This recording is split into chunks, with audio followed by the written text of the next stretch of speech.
Hello and welcome to the final episode of the Animation Industry Podcast. Whew, wow. I'm feeling so many things right now. It's hard to put into words, but it's a mixture of sadness, a little bit of regret for ending this, a little bit of relief for ending this, like a sense of completeness.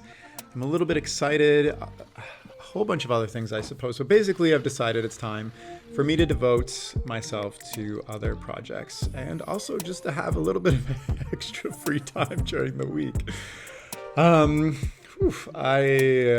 If you've been listening, you know I started this podcast on a whim back in 2018 when I quit my job in business and decided to get into the animation industry. I went to the Taffy Animation Conference in Toronto and I had no idea about anything in this industry and I had no connections and I didn't even have any animation to show. But my old boss, I was texting him in the conference and he suggested I go up to the keynote speaker and ask him to be on my podcast. Of course, I didn't have a podcast, but he said it was a great way of learning more and making good connections. So I did. And that keynote speaker was none other than the amazing Fred Seibert, who instantly agreed to be on my podcast. So then I had to scramble and figure out how to do this. And ever since, I've been running it every single week. It just hasn't stopped. And I've chatted with so many of my personal animation heroes. It's been incredible, as well as everybody from aspiring animators, hobbyists, pros, studio owners, and more from around the world. You know, I've probably 24 countries. Japan, Canada, obviously, US, Brazil, Spain, Mexico, France, Italy, the UK, Australia, Morocco, South Africa, and more and more and more. This podcast has really been life-changing and career-changing for me. It's gotten me some really super cool work. I know other people have gotten work too from it, which is amazing. I've made some great connections, some great friends. And kind of the weirdest part is when I go to some of these conferences or schools or studios, people already know who I am because of this. Somebody will be like, hey, your voice sounds familiar. Wait a minute. I'm like, yeah, I'm that guy that runs that podcast. But overall, you know, this podcast, I feel like it's had a really good run, especially hitting 250 episodes. I feel super proud and accomplished for that. I'm getting emotional again. And I'm just so grateful to everyone who's tuned in over the years. You know, this has been such a journey, and I really can't believe how many people listen to this. Every month it gets about 10,000 listens. And you know, I tallied up all the listens over its lifetime recently. It's hit well over 500,000, which is incredible. I never dreamed of starting something like this and continuing it for so long. So thank you so much to everybody who's tuned in over the years. Thank you for following this journey with me. I really hope that you've gotten something out of it, and you know, it's been a time. One final note is that I may be publishing future episodes because there are still people I'm trying to get a hold of that I'd love to chat to, but I'm not making any promises. So this is the final episode of this podcast. Now, on to this week's episode. Today I'm chatting with Pedro Medeiros, a pixel artist and video game art director known for such titles as Celeste, Towerfall, and his current unreleased projects called Earthblade and Neverway. In our chat, Pedro shares how he got into pixel art in Brazil when video game development was absolutely non-existent there, as well as his process for developing a video game's art style from scratch. He's also going to share everything you wanted to know and learn about becoming a professional pixel artist. So without further ado, let's jump in. Hello, Pedro. How's it going? Hello, going well. How's it going? Great. Thanks for coming on the chat. Big fan of Celeste. It's very, very hard as well. But a thing that stood out to me instantly when I first started playing it is the pixel art is just super fantastic and fun and like cute, and it all works. So I want to talk all about pixel art Thank you. today. You're probably your whole life revolves around pixel art at this point, doesn't it? Yeah, it didn't start like that, but yeah. So tell me, how do you get into pixel art specifically? Because you can't like go to school and study pixel art. No, Like, I don't think even some people I've seen some like pixel art courses and stuff like that, and think like people getting into art from the pixel art perspective. I think while that's like a valid approach, I would not recommend things like that. My background is actually from like just like graphic design and actually sculpture. I studied a lot of like like physical sculptures. Uh, Does that ever, okay, so because like my thinking was you need like a strong like color theory yeah, and graphic design totally makes sense because you're like really trying to highlight and not highlight different things with yeah, pixel art. Like it's a totally different approach than like illustration yeah, in a lot of the cases. But do you ever, when you said your background's in sculpture, does that ever come to like play and when you're yeah. I creating think pixel so. art I think so because like again like for sculpture you need also to learn. You also need to learn like the basics and fundamentals like anatomy and everything. So I think it and that also like comes into play with pixel art and like the simplifying shapes and everything and things trying to see things like in 3D like before. So things like that really I think really help. So because I feel the pixel art is just like a medium like watercolor or sculpture yeah. or whatever. So So then how did you get into pixel art from graphic design? Because like that doesn't seem like a very clear no, I mean path. I always dabbled into like pixel art since I was a kid. I actually started when I was very young. I was doing like SimCity 2000 mods. Love it. Yeah, that's the thing that I really liked. I also had like this programming language that I learned in school called Mega Logo, which was in Portuguese and it was very weird, but it had like a sprite editor like integrated Yeah. to it. And that's how I started animating when I was a kid. But then I almost like forgot about it. Like I still like there was like a long time that I just didn't do any pixel art. But later, after college, actually, I wanted to make a game and I was using Construct and I wanted something very simple. And I was like, oh, I know how to do some pixel art. I did a little bit for as a hobby. So I started like studying more. It and like I don't know. I think I can use my to translate my art style into pixel art, and from that I kind of like snowballed and I started studying like by myself. But I always use like a lot of fundamentals from like traditional drawing, sculpture, or whatever into that. So it kind of came about as like a necessity for you to execute this game idea you had, rather Yeah. than like I'm a graphic designer and I see pixel art and I would love No. a career in that. So No. what No. happened No. with this first game? Like obviously, which game is this? Oh, it's got 6 feet over or something. It's like a zombie shooter. Like it's just like a very simple like 1 week game that I did with Amora. She also worked on Celeste. She's the character designer. Wow. And yeah, and back then we did games together, mini boss. We did also another game called Talbot's Odyssey, and eventually we did Out There Somewhere, which is another platformer. But the thing is, like, I remember we sat down and like asked ourselves, like, okay, what's the simplest thing we can do to make like a basic game? That was back in 2009, Yeah. 2010. And we were like, okay, maybe pixel art, called pixel art. It's very simple. There's like not many colors. You can tiling things in pixel art is very easy, which is great.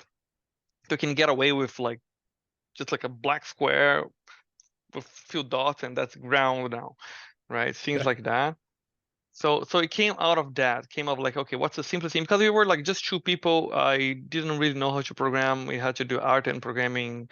So uh it came from that, and I also like personally I always liked pixel art. I always saw pixel art games. I thought they were cool and everything. So why did you aim to make a game in the first place? Like, were you working full time and you're like, this would be a cool hobby, or like, were you like Mm, really want to get into gaming with? no, I really wanted to get into gaming. Yeah. I started. So I'm from Brazil, Yeah. right, originally. Now I live in Vancouver, but back in Brazil, especially in 2009, there was like no games company, like no game company there. Like there was nothing, and I don't know. I don't even think I wanted to be like in indie or anything. I just wanted to work with games like in general. And since there was like nowhere I could like apply for a job or something. I was like, oh no, I think I have to make my own, I guess. And and I started making like I wanted to make something basically. And I thought like, well, I cannot do like a triple A MMORPG or something. I need to do Got like it. the simplest thing I can possibly do first, and then I can scale up from there. And that's how I started. Like, okay, so me and Amora, we went to randomly actually to a workshop about Construct, which is like Game Maker but simpler even like back then. And I was like, oh, this is something we can do. And from there we started this game, and then we did a second one, which was like a slightly longer one. And we there was like no one was making games back in, especially back in Brazil back then. So we actually won a bunch of awards with with that Oh game. wow. From Yeah. where? Like From you publish these games on like I don't think we published it like on like there was not we couldn't get on Steam or something like that back then. But we did publish it on the Zura, which was like a popular modding and website and thing for indie. It was like way before itch.io. Um, wow.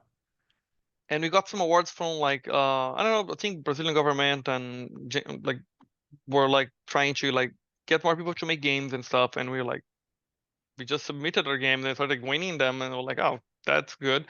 And that kind of moved us forward until we managed to get to do out there somewhere. Wow. Okay, so you must have like a pretty self-starting mentality to just be like, you know what? This doesn't even exist in my whole country. I'm just gonna make this. And then you won some awards, and then the Yeah, Brazilian government was like, we need more game industry here. There's money there. So like let's yeah, toss some awards to yeah. I mean, I think yeah, some were like private too. I mean, I don't know. It was just like a bunch of like I remember there was like we won a like game music festival. hmm. We also won what I've called the music of that game was really good. So you must And have been feeling like pretty good at the time. Like you just made this thing yourselves and then you started yeah, winning some awards, getting some attention. yeah, it was really good. It was really good. It was a cool time that was happening there. There was like a lot of like we saw a bunch of like small companies starting to show up in Brazil. Huh. A few of them are still here. Like there's a company called Joy Master. They're great. They do like very retro games. They're from back then. They're also were in the same style of a like oh, we want to make games. There's not like a large industry here. Let's just do something. That was like the mentality back then. Cool, cool. So how did you end up working on Out There Somewhere? Like did you apply? Did you like No, oh, there somewhere was no, we also made it. Like was just you like also me and Amora. Yeah.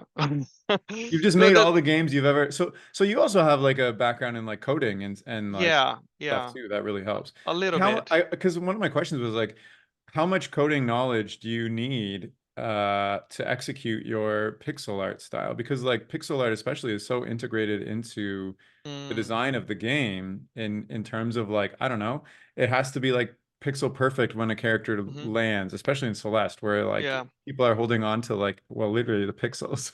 yeah. S- s- I think in general you don't need not like any knowledge in coding anything if you want to do pixel art. But the more you have, I think the more useful you can be for the whole team and everything. Because Right. because back then, like the thing that happened, like for me, I went to like technical school and I learned programming. I wasn't good, but I knew something. And that helped me a lot. Like those games, like out there somewhere, Towerfall out here, like all those old games, I coded them using like Game Maker things, like very simple things. Um, but yeah, I don't know. I think it helps to know how the game works Right. because you can come up with creative solutions for problems like parallaxing on how you blend tiles, how do they like for example, if you want to do a character that changes hats, for example, do you need to draw every like all the positions again? Don't like you just place the hat on top, you can place an anchor. how programmatically you can use solve things. So it's things like that. Yeah. I think it helps if you have some coding knowledge. So like on a daily, like you're working on two new games now, like on a daily basis, like Yeah. how much are you jumping into the actual coding versus like just going to town, drawing pixel art? Um, on Earthblade, I don't code a lot. I code a little bit sometimes, especially like when there's like some small thing that I need to do like for editor stuff. But for Neverway, the side project working with Isa, I'm actually coding a lot. I code it like daily, like Wow. it's I would say almost like 50-50. Wow. Okay. Yeah. So like, well, that leads me to like ask like how big of a team is working on like Neverway or like Earthblade? N- Um, yeah, Earthblade is a little bigger. There's like 7, I think. Okay, that's still 8. pretty intimate. Like, Yeah. And Neverway is just 5. how many were on in comparison? Well, what's the biggest game you've ever worked on, I guess? I think still probably Neverway, not or Celeste. Like I mean, if you count, it kind of depends. Like the teams are kind of hard to say like, oh, the 5 people, 7 people, 9 people, because there's like a bunch of like contractors too. There's some Yeah, people that do like just one job and they leave. There's some people they work on the game every day. So it's I don't know what counts. like 5 to 7 core people. Yeah, I would say like 5 to 7 core people in general is the size of the team. Like all the games have been like this for a while. Is that typical to other games of like indie studio games of your size, do you think? Because that seems like very small to me. I think so. I think so. Okay. I think I I mean, think that that's typical. I mean, some games are bigger, like more like triple I games or something. I recall it's yeah, yeah, like they have like 30 people, 40 people, but usually no more than that. got you. So, okay, so you have a ton of experience specifically in pixel art and coding Hmm. pixel art for games. Is like, is this your thing? Like, are you ever gonna try like a different type of style game, or do you only see like pixel art? Because you mentioned it came out of necessity kind Yeah. of at the beginning, but you know, you're super developed in it now. You like, I've even read like your how to be consistent in Mm-hmm. like your art style and stuff. So you're like creating rules and like perfecting what you Yeah. do versus like, do you know what I mean? Yeah, I know. Okay. Yeah, originally I wanted to be like concept artist, like with digital art and stuff like that, do art like stuff like Magic the Gathering and I don't know, Blizzard stuff. But Cool. that was like what I always wanted. I'm kind of glad I didn't went that direction. I kind of like more the thing that I do now.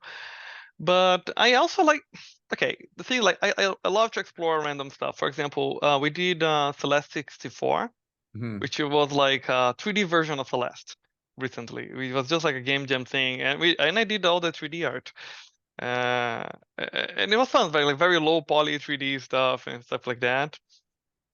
The team we were working on Earthblade, we worked on a prototype, which was like a cell shaded 2D game, kind of painterly style, and I was also doing it. But in the end, honestly, I feel that I kind of in the future, I see myself doing more pixel art. I kind of Yeah. like it. I think that's what I'm more I mean, from consistently like an good outside at. perspective, like pixel art has such a unique look. And it's Hmm. also like you can tell when somebody is doing pixel art, but it's not good, I guess. Yeah, There's a lot of games where like it just looks like they slapped like they didn't create like rules of consistency or yeah, something, and like it looks like they just slapped a bunch of like other like squares. random objects, assets they Yeah. found together, and like so like you know, there's like especially Celeste, and you know, I've seen the previews of your other games. There's like such a cohesive Hmm. like style that has been like perfected and figured out. So like, do you want to talk to creating Sure. that and how, because that's Yeah. different than like an illustrative design I as th I well. think I think what I like to think pixel art as like something like well, pixel art is a mosaic, right? It's just like it's like a grid. You have a Yeah. grid, you have squares, you place the mosaic there, right? People have been doing that since I don't know ancient times. Ancient, yeah, the Yeah. I was gonna say Romans, Middle Ages. whatever. Like no, Middle Ages like way before. Yeah, So yeah. people been doing that since ever. Um, but the thing is, like, that's a limitation that we like, an arbitrary limitation we have, and it should keep the style consistent. And and during like I don't know, like video games history, like pixel art was always like almost like a bad limitation from most developers. People kind of didn't like pixel art when we were doing it. So imagine like in the Super Nintendo, people were like almost like fighting against the pixel art. They were doing pixel art, but were like, I don't want to do that. I want circle. I don't want to do a square. Yeah, yeah. So they developed techniques to make the squares look as round as they could, basically, right? Um, and I feel that's like, especially when people do like retro stuff, I feel that that's where they miss the most. Like what games do, like they remember like, oh, pixel art kind of squarey, right? So I just put a bunch of squares and make this as square as possible, and it will look good, right? And they usually don't, because that's not how people usually did it. People were when you have a limitation like that, like even if it's arbitrary, like we did in Celeste, like we had a resolution of 320 by 180, I think. It's very small. And it's like when I'm drawing, I'm always trying to fight the resolution as much as I can. Hmm. Okay, I'm like, okay, I have this resolution. I need to make this look as round as I possibly can. So I'm fighting against it. The other game I'm working on, Neverway, we have a very, very limited color palette. We have like uh, eight. We actually have two secret colors now, but it's kind of mostly eight colors, and that's it. And and the way I'm doing it, I'm fighting those color limitations all the time. I'm trying to like, okay, how can I extract as much color as I possibly can from those eight colors? Oh, I'm making the whole palette begin shift, for example, things like that. So when you have a limitation like that, I feel it's counterintuitive, but your job as an artist is try to fight it and push it as much as you Hmm. can. That's how you get the most of those limitations, I feel. That's very interesting. So like like correct me if I'm wrong, but your approach to pixel art is like you're trying to create, I guess, like as much realism or stand out or like push it as much as possible, but you're working within these constraints. So Mm-hmm. that would force you to come up with like creative gradient or shading Mm-hmm. solutions to make something look Yeah. better, I guess. However, you also mentioned you're limited to like eight colors or something. So, like from an art direction standpoint, like how do you come up with those rules at the beginning to say like like eight colors or why eight colors? Yeah. Or, Uh, a lot of people they get like arbitrary limitations from retro consoles, like, oh, how do NES worked or the yeah, Game Atari Boy? only had two colors, so we're gonna. Yeah, yeah, when I'm going to do that. But I don't like that in general because I think those limitations they were very like the four colors of Game Boy, they were not chosen by an artist, they were chosen by like an engineer. They were like, oh, the wavelength of something is easier if you Yeah, did it this. was bound by technology at the time. Yeah. Nowadays we're choosing that for artistic reasons. So we basically so what I try to come up with when I'm trying to find limitation like that is like what will be kind of cool basically. What kind of limitation I can get that will do, usually do two things, right? Ideally will prevent me of overscoping things. Hmm. So if I have like just four colors, it's kind of easier, right? Because like there's not much like for tiles, for example, I can just it's just four colors. Like whatever, if I scribble something, your mind will see something there. I don't need a lot of work. That's one thing. The second thing, like it won't constrain me too much to at the point that I just can't do stuff. That because if you limit yourself too much, something like one color, oh, you cannot express yourself enough sometimes. Yeah. Actually, three things, and the third one, it needs to look interesting somehow and original, right? Like Neverway, this game that I'm doing like with the eight colors, like had like this. when you look at it, we're like, oh, okay, it's that weird game with the purple palette with something, right? Gotcha. So it's like part of its like calling card that it makes it stand out. Yeah, yeah. So if you can get something like that, like on Celeste was also like something that we could do. Actually, when I joined the project, we already had that that resolution, and they asked me if I wanted to change it, but I think I just liked it. I was like, oh, this is very low resolution. This is cool. I started with a fixed color palette. Almost every single game I worked on is always like this. I say I will do a fixed color palette and I will not change it. 2 months into the project, I'm like, fuck the color palette, let's do it, whatever. And we just I just give up on the color palette every single time. Neverway is the only one that I think I've been keeping that color palette because I ingrained it into the code of the game. I Right. cannot get rid of it Well, anymore. everything is purple. You can't suddenly have like, I don't know, bright green. Yeah, and also like I put like the way the game is coded, like I cannot put more colors in there basically. So yeah. So, okay, so like besides the color palette and like the screen resolution, like what do you usually prepare before you even execute the game? Like from a art direction Mm-hmm. standpoint, like Um, like usually, for TV show or a movie, you know, there's concept art, they like do a mm-hmm. character rotation. They have like everybody's seen the rules of The Simpsons, how their eyes work and stuff. Yeah. Like for a video game, is it very similar? Are there different things that you include? I think depends a lot on the team. I've seen a lot of different things happening. So like what's a Uh, must-have for you before you're like, no, yeah, no, no, we have to go back. for me, I need a mock-up. I need to make a mock-up of the game. That's the first thing. I What do you do mean by like a a mock-up? Like a sample screenshot of what a it's scene it's can look like? it's a fake screenshot. I just open my drawing software and I take a screenshot of the game, like a fake one. I just draw a scene for the game, like the complete thing. It won't be exactly what we will have in the end, but Yeah. it will work as a guide for everything else. So usually like we have an idea, like we have okay, this game will be a platformer about, I don't know, jumping on spikes, and then I draw the spikes and I see how it looks. Um I usually also do like I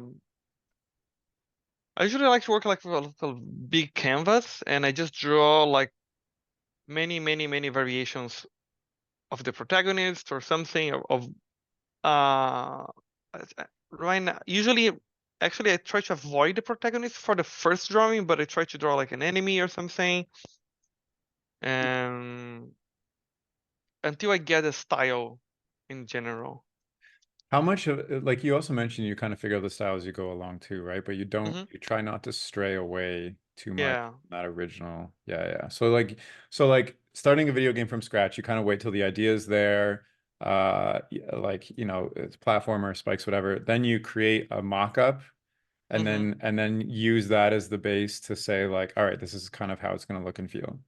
Yeah, I think it's a back and forth. Usually, like we have an idea, and Yeah. then we do a mock-up, and then the idea changes a little bit for the and keeps going. It changes a little bit. Earthblade changes a lot. It's been too long. That's not normal for a game to take this long. So if you look at the first mockups, it's like completely different game, like Yeah. another aesthetic and everything. But for smaller games like Celeste or Neverway right now, it's kind of then it's more like okay, you see the first mockup, you see the game right now, you see where this is going coming from. It kind of makes sense in general. So like, okay, so from I guess like a marketing business, whatever standpoint, like you're in charge of the art direction and the execution essentially. How Hmm. much do you kind of like check out what else is out there competition wise, or like what the market is like leaning towards, like the indie game scene to integrate into your art? Or you just like you're like, you know what, I'm the No. expert, I want to figure this out. Because like, you know, an art style is very, very connected to the Hmm. experience somebody has when they play Yeah. the game. So like you don't want to mess something up and like, I don't know, it doesn't get the right attention because you picked Hmm. maybe purple's not in when you Yeah. come out with Neverway. Um, I think I know I constantly look at things even like on Twitter, like ArtStation, everywhere I can consume whatever art I can see, whatever games I get. I try to be very aware of everything I can, and I try to look at it, but I usually don't. Yeah, what I try to do, I try to use a lot of things as reference, but I try to not use the same thing. For example, uh, it's very unlikely for me to see a screenshot of a game that someone made or something and say, "Oh, this is cool. I want something like this." But it's very common for me to see a random drawing that someone made, like a fan art someone did for another game, and say, "Oh, that's fan art. That's not pixel art. Would be cool if I adapted this to pixel art." Interesting. Something. So, or for example, I actually look a lot of fashion stuff. I look a Hmm. lot of like fashion brands. They have like really cool like aesthetics and everything. Bands with like music videos. Music videos are great for getting like what people are listening and what they're like the aesthetics they're going for. Um, I So it's usually not like don't. you're doing like crazy intense research. It's more like you're consuming as much as you can and kind of Yeah, taking what's yeah, inspiring you. And I mean, that makes sense from like a subliminal standpoint. You're taking all this information and sorting it yeah. out behind the scenes anyways. Exactly. I don't want it, kind of it's a thing that I kind of don't want to. I don't want to because if I'm copying a games take a long time to make. So Yeah. like at least 1 year or something like for the fast ones. So at the point a game is out, and if you start looking at this as reference, the point of your game is out, this is gone already, right? Right. This is like the thing here is already done, and people are already like.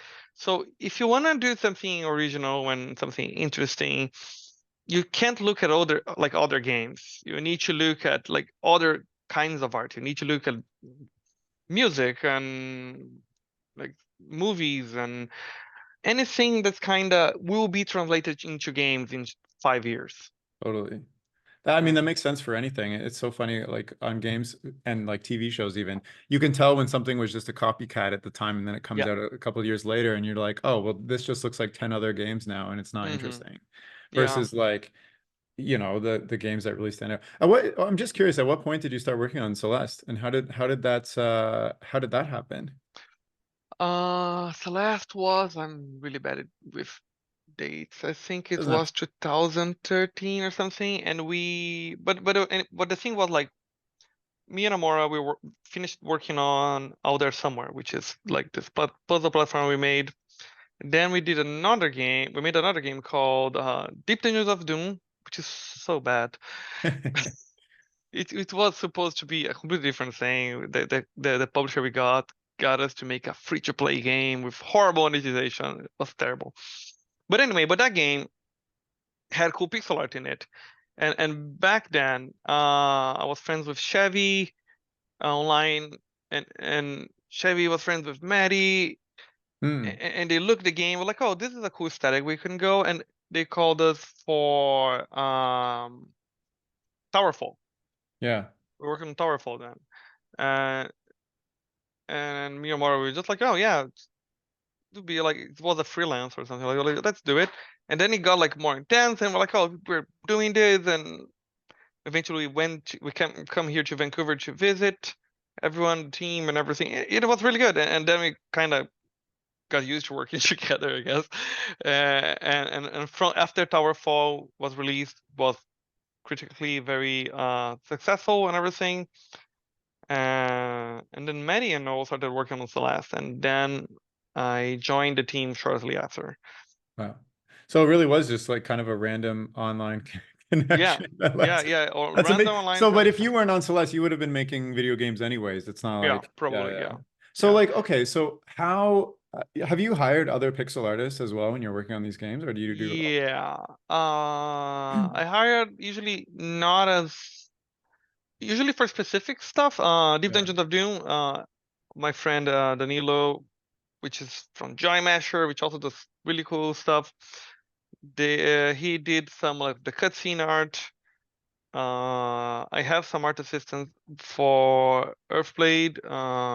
So, There's because another my person. question is like, how do you find pixel artists who like meet the standard of what you want to do, and also like, because like, there's not a traditional path to get into pixel art, or Yeah, even the pixel artists I know are just because like I follow them on Instagram or something like yeah, that. yes. It's kind of the same. I kind of have to see them online or on some game or have some personal connection for someone that knows someone. There's not really a lot on. Yeah, but honestly, I don't actually hire a lot of. I mean, I hire usually for very specific things. It's usually because I really like the art of that person, Yeah.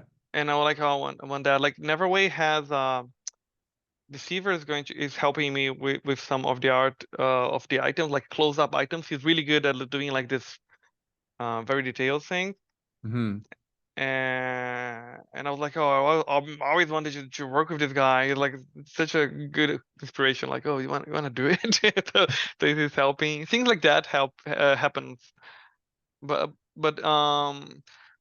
but yeah, like for art assistant, it's kind of hard for me. I think it's more like a me problem, and I'm not very good at like delegating Gotcha. tasks. And Like, yeah. you just I'm want not to do your used to stuff. it usually. I'm like, oh, I think I can do this. I'm like, I never know what I can do, what I should give to someone do, and then I don't know. I'm just bad at it, I think. I mean, that's fair. That's fair. Whatever. Because I was just wondering, is there like an online community of pixel artists that, like that everybody kind of is drawn to and people get hired from or whatnot? Because like how do people get into pixel art other than just like random they enjoy it and we're playing around with it like Like you said there's Yeah. not a course really. Back then there was this community called Pixel Joint, was like a forum and like a DeviantArt, but for pixel art, so like, Yeah. and everyone was so rude. Oh no, Yeah, pixel artists are the rudest people, turns out. no, they know they're fine in general, but there was like this very like strong like, oh, this is not real pixel art. You're using the paint bucket, stuff like that. I see, I see. Yeah. I mean, I never got into Pixar, but I dabbled myself when I was much younger, and I Hmm. remember people like, "This is not true Pixel art," but I think Yeah. I'm still part of like a Pixar Facebook group. Oh well. Yeah, but honestly, I think this is such a very this is such a like a dated way to think. Like I honestly don't care if something is true pixel art or not. I just care if it's good. Yeah, but it Uh, looks good, right? Like, what the yeah, I don't heck? think there's any merit in something being pixel art or not. It's just like imagine like you make a painting, like a watercolor painting, and some like this is not true watercolor. Use a bit of gouache. I'm Hey, like, people are like that. People are like that. I know yeah, people who are like that. So, oh god, yeah, because like I don't care if you whatever you like say it's mixed media then. yeah, right. It's an image. Like Yeah, whatever. Who cares? yeah, I don't know. I don't. yeah. If the person like expressing themselves and they are like managing to convey whatever they wanted to put on the paper, I think that's valid. Gotcha.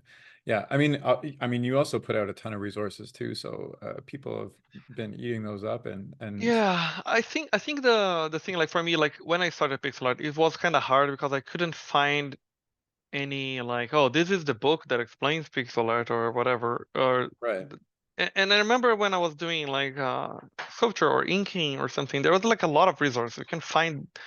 There's like so many good books, and I was being a little like more like academic. I like books and stuff like that. I like resources like that, and I was like, well, I guess I have to make it.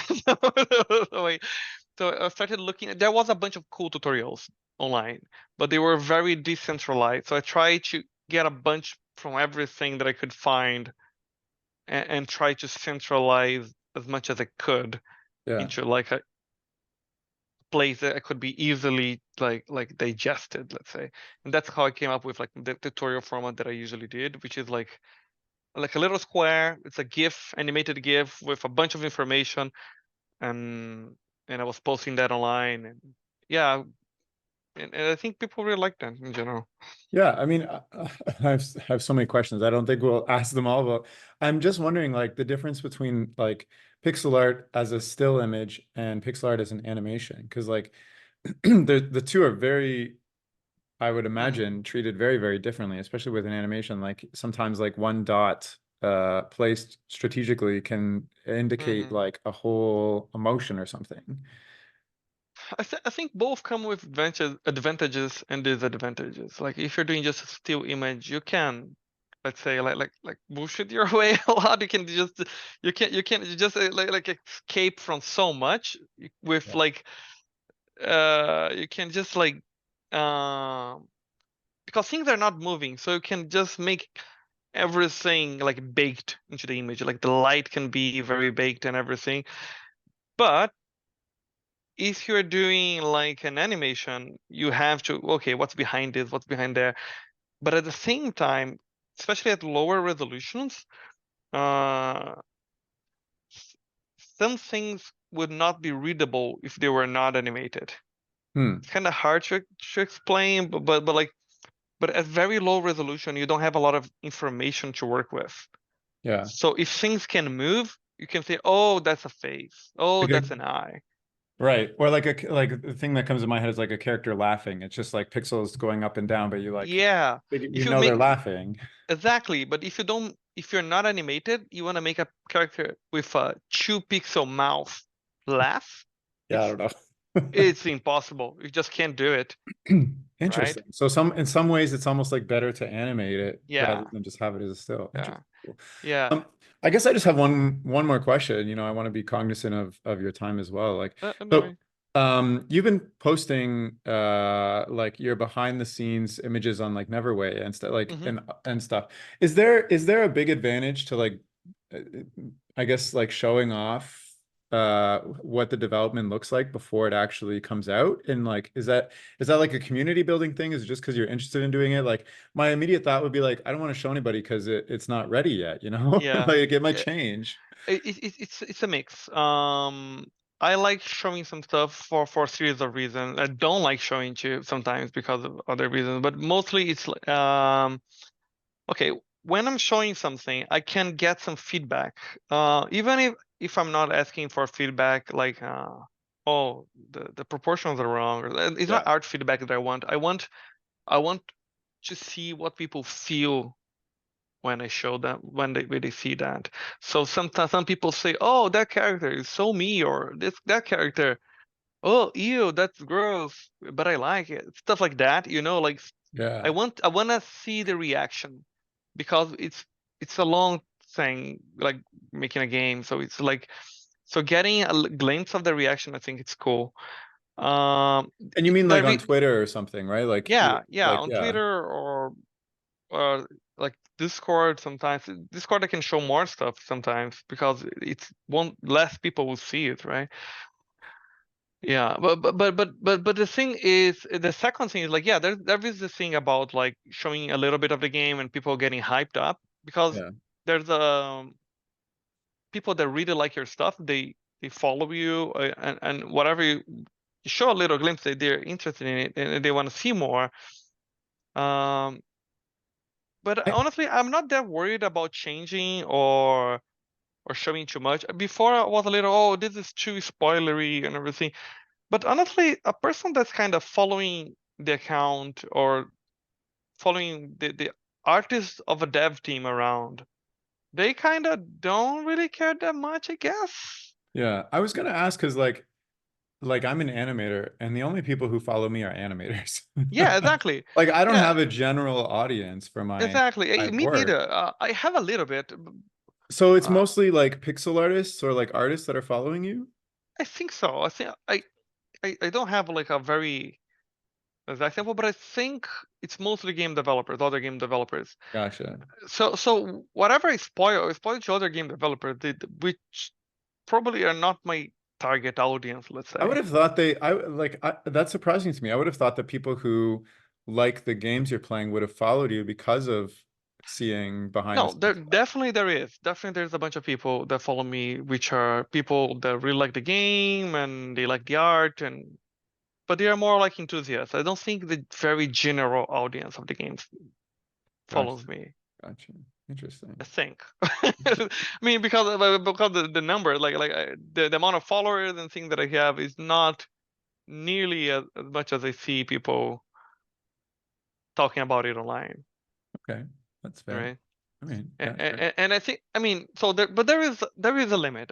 For example, Neverway, I was posting as I was developing the core concept and I want to see the reaction and everything. Now that I know where the game is going more, I'm kind of not posting less and less because Hmm. it's not as valuable for me right now to show off, Okay. right? Because right now, what I need to do next is announce it properly. I need like a trailer. I need something to show. Okay, let's build up hype and let's see what people say of the teaser, whatever. Um, but because the game got into a state that, well, I guess that's what I'm doing right now. So Interesting. So yeah. posting is more or less like testing the waters to see how people hmm react, That and that's then how once I see. and then once you feel like confident about pursuing it full steam ahead, you just execute it. Yeah, that's You, how I usually do it. And then I post again yeah. when it's kind of closer to launch or something to. And now it's like building up hype. But then I don't know how marketing works anymore. Gotcha. Because nowadays without like all social media is chaos and everything's weird. But back then I would just that was my plan. I would just try to build up hype and everything, things like Yeah. that. So I guess like you started off in graphic design. You dabbled in video games because it didn't exist in the country you're in. Yeah. That led to making some cool stuff, winning some awards, getting pulled into Celeste from a random online friend connection. And now Yeah. you're making 100,000 games a minute. Yeah. Uh, Kind of like that, yeah. is I this like, is this it for you? Have you like found your thing? Like you I want to stay in think like video so. I think games and so. pixel art? Yeah, I mean, since I was a kid, I always liked making games. I was like making RPG system, like tabletop RPG systems Okay. when I was like 10. And that's the thing that I always did. Like, so I think that's the thing I'll still be doing forever now. Isn't it crazy how something you enjoyed when you were 10 years old become and you take it seriously Yeah, becomes like your yeah. actual life? No, yeah, exactly. Honestly, there's some character tropes and stuff that I came up when I was literally 10 years old that I still use today. I mean, it's just like, I mean, of course, like they're completely different right now. Like, Well, yeah, you've but been they are, developing them in your mind since then too. yeah. But I know they're from there. I know the 10-year-old Pedro was the one that came up with this weird idea. Yeah, Wow, wow, wow. Wow, yeah, I mean, that's crazy. yeah, So like, you've already kind of shared what you're working on next. You're working on Neverway and Earthblade yeah. and Road to Ghoulcrest too, I No, guess. Rochogo Crest is Neverway. We changed the name. Oh, okay, okay. I was wondering if those two different things because I saw that No, no, randomly and I haven't found any other information on it. no, no. Which Sorry, is yeah. like it seems to be like Stardew Valley meets like Yeah, death.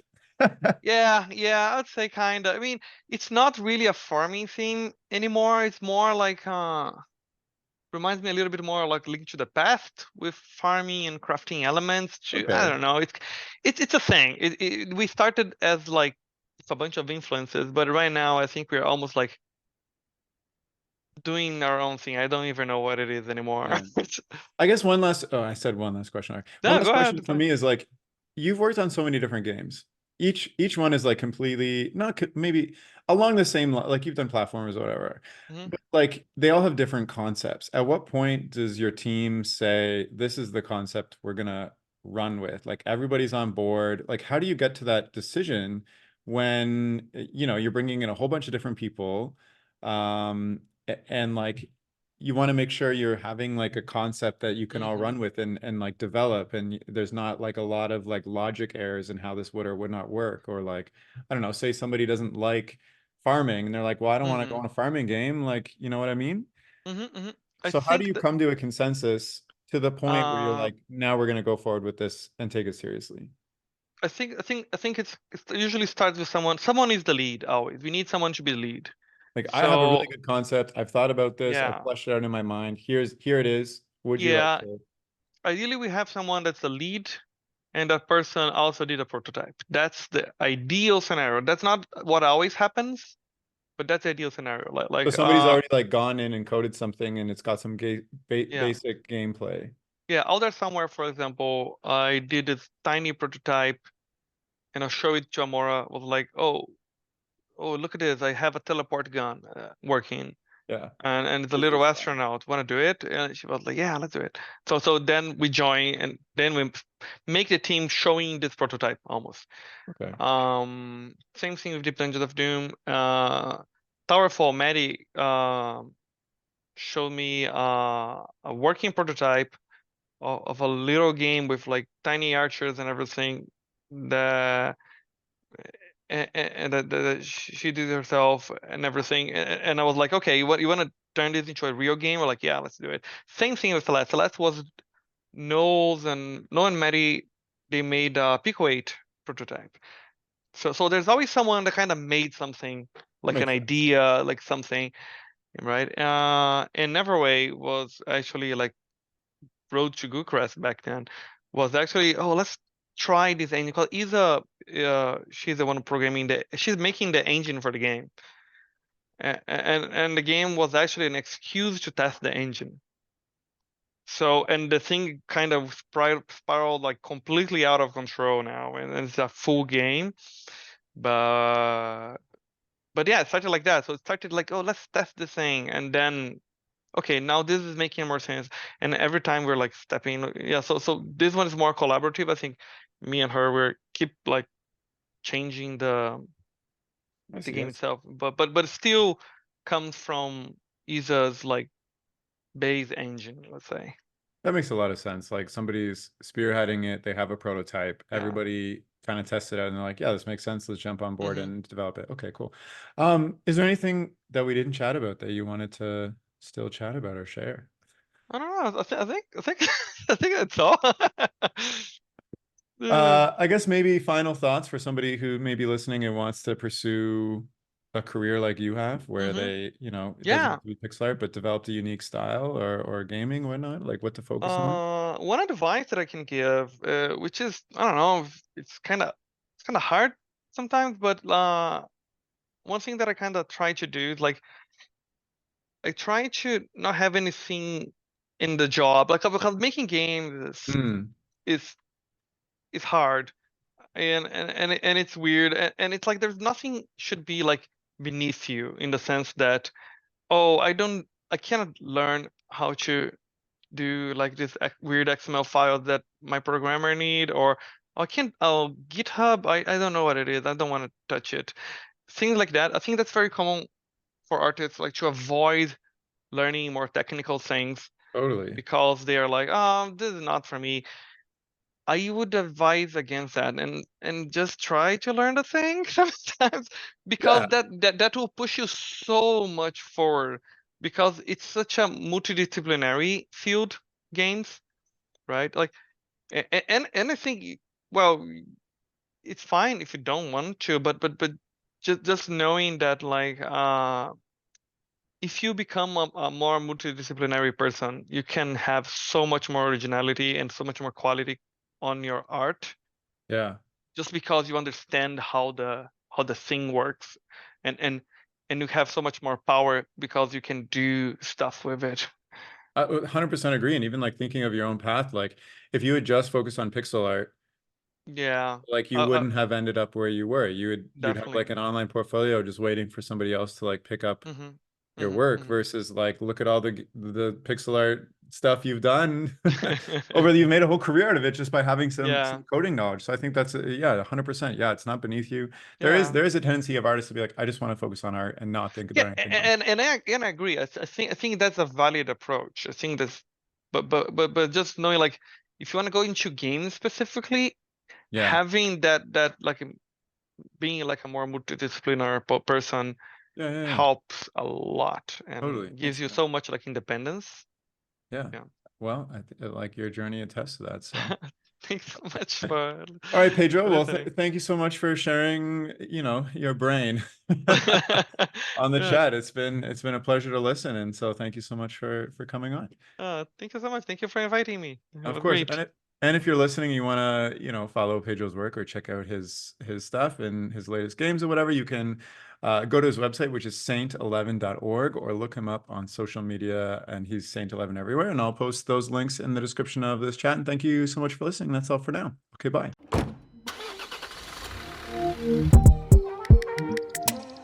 The music for this podcast was composed by Willem Mendo and the graphics by Luhan Wang. I encourage you to look them up if you've enjoyed their work.